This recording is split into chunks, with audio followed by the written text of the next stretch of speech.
आज़ादी के बाद की भारत की आत्मा रहे दिलीप कुमार साहब अब हम लोगों के बीच में नहीं रहे। ऐसे में दिग्गज एक्टर दिलीप कुमार का आज सुबह मुंबई के एक अस्पताल में निधन हो गया।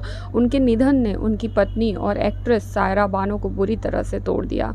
वो दिलीप कुमार से बेहद प्यार करती थी। दोनों ने साल 1966 में शादी की थी और बीते 55 सालों से दोनों साथ में थे। लेकिन दिलीप कुमार की मौत ने दोनों को अलग कर दिया। सायरा बानो के लिए दिलीप कुमार किसी भी चीज़ से बहुत ऊपर थे। वो दुनिया में सबसे ज़्यादा प्यार उन्हें करती हैं। सायरा बानो ने टाइम्स ऑफ इंडिया को दिए एक इंटरव्यू में दिलीप की पहली मुलाकात और शादी के बारे में जिक्र किया।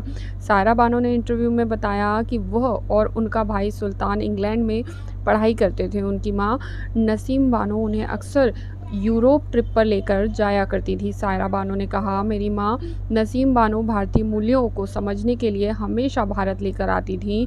जब मैंने लंदन में दिलीप साहब की आन देखी थी तो मैंने उन्हें पहली बार मुंबई के महबूब स्टूडियो में व्यक्तिगत रूप से देखा। उन्होंने एक सादे सफ़ेद शर्ट, सफ़ेद पतलून और सफ़ेद चप्पल पहने हुए थे और नया दौर के अपने गाने उड़े जुल्फ़ें जब जब तेरी को गुनगुना रहे थे। उनकी जुल्फ़ें लहरा रही थी। सायरा बानो ने कहा, पोलाइट और सहनशील दिख रहे थे कि उनके आसपास के सभी लोगों से बहुत अलग लग रहे थे। मैं पहली बार महबूब खान की एक पार्टी में मिली थी। मुझे उनसे लगभग तुरंत ही प्यार हो गया।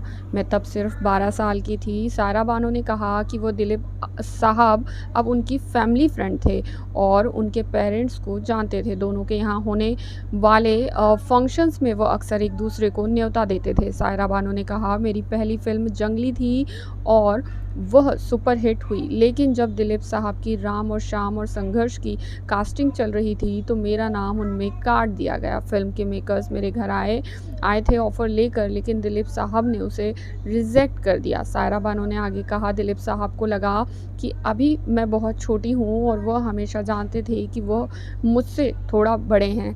इतना ही नहीं, उन्होंने यह भी महसूस किया कि मैं हीरोइन टाइप नहीं थी क्योंकि मैं बहुत शर्मीली थी और शांत थी। उस वक्त मुमताज़ और मैं बराबर उम्र के थे, लेकिन उन्होंने मुमताज़ के साथ काम करना चुना। सायरा ने कहा, मैं उनसे गुस्सा थी, मैं उनसे बात नहीं करना चाहती थी। एक दिन फ़ोन किया, इसके बाद हम दोनों की बात करने की शुरुआत हुई।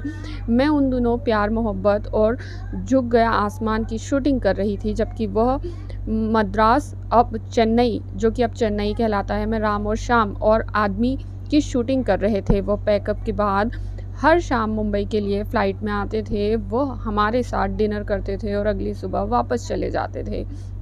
सायरा ने आगे लिखा, यह सिलसिला 7 दिनों तक चलता रहा। चौथे दिन उन्होंने कहा कि वो उस तरह के शख्स नहीं हैं जो मुझसे सीधे ड्राइव के लिए बाहर जाने के लिए कहें, बल्कि उन्होंने मेरी माँ और दादी से इसके लिए परमिशन ली। उन्होंने दोनों से अनुमति ली और हम कफ परेड में गए। हम कार से नीचे उतरे और बातें करने लगे। सायरा बानो ने आगे कहा, जल्द ही उन्होंने सवाल पूछा, क्या तुम मुझसे शादी करोगी? हंसते हुए, ज़रा जो है संकोच के साथ मैंने व्यंग्यात्मक ढंग से उत्तर दिया, कितनी लड़कियों को तुमने ये पूछा है? हंसते हुए वो हंसने लगे और बोले, मुझे पता है मैंने तुम्हारे साथ काम नहीं किया है और तुम मुझसे नाराज़ हो। मैं क्या करूं?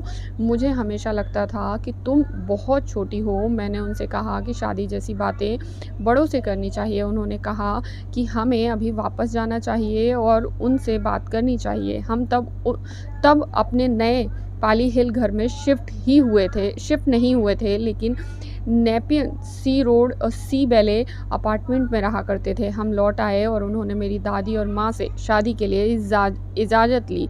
तो दिलीप कुमार साहब आज़ादी के बाद के भारत का एक ऐसा अभिन्न अंग और ऐसा स्तंभ रहे हैं जिसे ये दुनिया कभी नहीं भूल सकती। आपको हम हमेशा याद रखेंगे अपनी आँखों में, अपनी यादों में और अपनी बातों में। आप जहाँ भी रहें खुश रहें। RIP Manoj Kumar sir.